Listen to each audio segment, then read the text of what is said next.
यात्रा पूर्ण कर लेगी। 1 से लेकर 14 दिसंबर के बीच जो जन आक्रोश यात्रा हुई, उसमें यदि चौपाल और नुक्कड़ सभाएं देखी जाएं तो 62,211 चौपाल और नुक्कड़ सभाएं हुई। अब तक इस यात्रा और सभा के कार्यक्रम के द्वारा 2.25 करोड़ जनता के साथ हम संवाद स्थापित करने में सफल हुए हैं।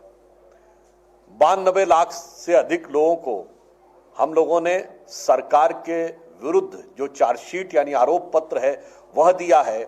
तो ऐसा ही नहीं, हमने जनता की समस्या को समझने का भी प्रयास किया है और 14.5 लाख जन शिकायतें भी हमें प्राप्त हुई हैं और अब तक 1,15,000 किलोमीटर का सफर यह यात्रा तय कर चुकी है।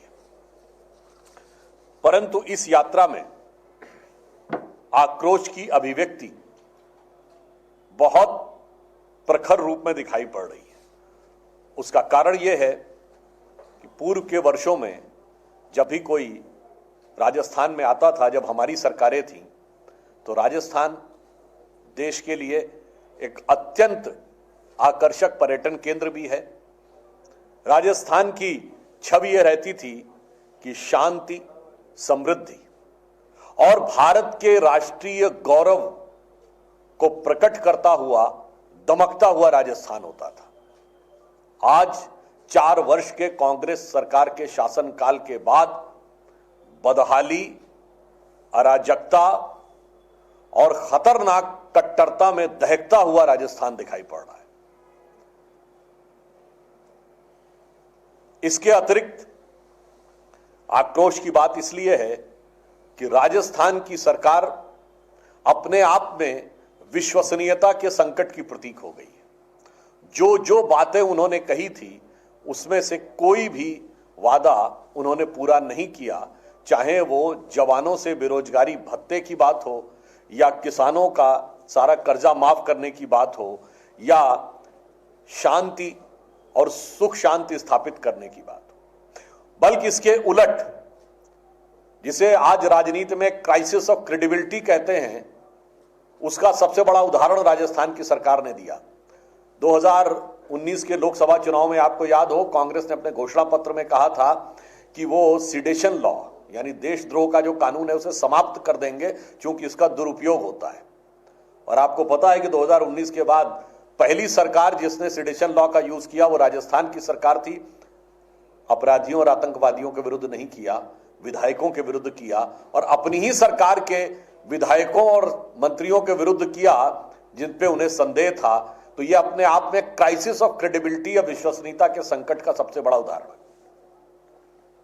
फिर चाहे वो बेरोजगारी भत्ते की बात थी, तो उसके बदले में बेरोजगारों को पेपर लीक की श्रृंखला मिली है।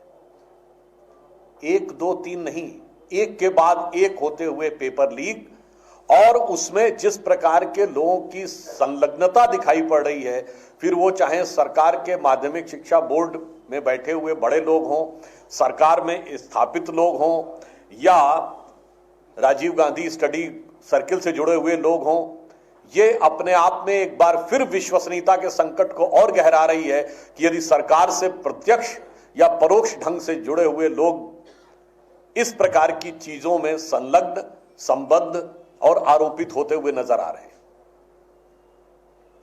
और मुख्यमंत्री जी कहते हैं कि बड़ी तत्काल कार्रवाई कर रहे हैं, परंतु जिस प्रकार के आरोप और जिस प्रकार के संकेत दिखाई पड़ते हैं वो तो ये बताते हैं कि आप चाहें तो होने से पहले ही कार्रवाई हो जाए, क्योंकि तमाम लोग तो कहीं ना कहीं कांग्रेस पार्टी या सरकार से परोक्ष रूप से, यदि प्रत्यक्ष नहीं तो परोक्ष रूप से जुड़े हुए दिखाई पड़ते हैं। और उससे भी अधिक दुख की बात यह है कि राजस्थान में कभी कानून व्यवस्था को लेकर इतनी बड़ी चुनौती नहीं थी जितनी इस सरकार के समय में हो गई है। आज स्थिति यह है कि किसी के भी साथ, चाहे महिलाओं के साथ अपराध के मामले हों जो तेजी से बढ़ रहे हैं, इन 4 वर्षों में 7,000 से अधिक हत्या के मामले आए हैं, 27,000 से अधिक महिलाओं के साथ दुष्कर्म के मामले आए हैं, 4 वर्षों में 1,70,000 मुकदमे महिलाओं के विरुद्ध अत्याचार के दर्ज हो चुके हैं। और इतना ही नहीं, एम्बुलेंस में महिलाओं के साथ दुर्व्यवहार और पुलिस के कार्यालय में ऐसी स्थिति कभी राजस्थान में कल्पना नहीं की जा सकती थी, जिस स्थिति में आज इस सरकार ने पहुंचा दिया है। फिर कट्टरपंथी शक्तियों को जिस प्रकार का प्रश्रय दिया गया है, जो हौसले बढ़ाए गए, चाहे पीएफआई जैसा संगठन जो बाद में प्रतिबंधित हो गया उसको रैली निकालने की परमिशन हो, या अत्यंत कट्टरपंथी शक्तियों के द्वारा किसी का सर काट देना, और उसके बाद ये वो सरकार है, उस पार्टी की सरकार है जो कहती है कि हम गांधी जी की विरासत के one and only exclusive whole sole copyright holder हैं। यानी गांधी की अहिंसा के एकमेव स्वघोषित स्वयंभू उत्तराधिकारी इतनी घनघोर हिंसा के बाद मुंह में दही जमाकर बैठते हैं, और फिर जनता के मन में आक्रोश उठना बहुत स्वाभाविक और सहज हो जाता है। और इसलिए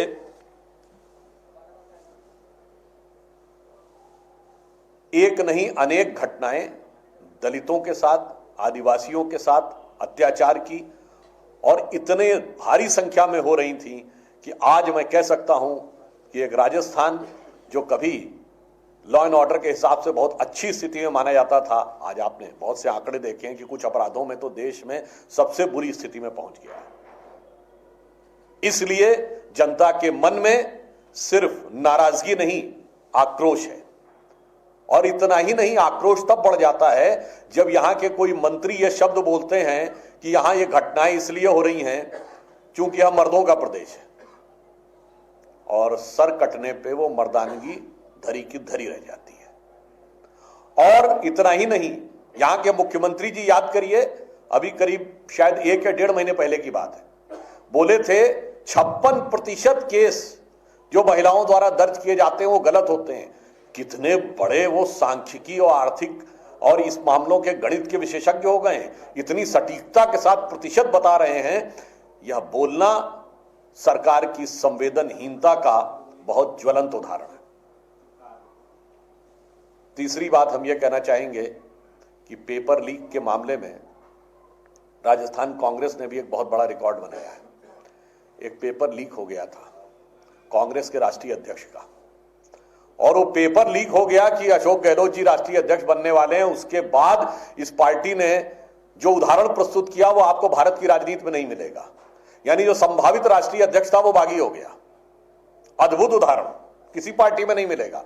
और इतना ही नहीं, पार्टी के प्रदेश अध्यक्ष भी उसी श्रेणी में आ गए, विधानसभा अध्यक्ष जी भी उसी श्रेणी में आ गए। जो लोग ऑब्जर्वर बन के आए उनसे कोई मिलने नहीं गया। ऐसी बेबसी केंद्रीय नेतृत्व की देखने को नहीं मिलेगी। और कोई किसी के बारे में अपशब्द बोलने लगा तो कोई किसी के बारे में कहने लगा कि ये एजेंडा से आए हैं, तो दूसरे ने कहा किसी के, मैं नाम नहीं ले रहा हूं, बड़े नेताओं के, उन्होंने कहा इनके दिमाग का अलाइनमेंट बिगड़ गया है। ये क्या था? ये आंतरिक लोकतंत्र का उदाहरण था। अद्भुत आंतरिक लोकतंत्र है। ऐसा कंफ्यूजन आपने कभी नहीं देखा होगा। राहुल गांधी जी ने इंटरव्यू दिया कंफ्यूजन को लेके, और वो अधिक महत्वपूर्ण इसलिए हो जाता है कि जयपुर की धरती से ही कंफ्यूजन की पहली शुरुआत हुई थी। आपको याद है ना, अप्रैल 2021 में जयपुर में महंगाई पर रैली और भाषण हिंदुत्व पे। पहले तो वो हिंदू बनाम हिंदुत्व में ही कंफ्यूज रहते थे, अब महंगाई बनाम हिंदुत्व में भी कंफ्यूज हो गए।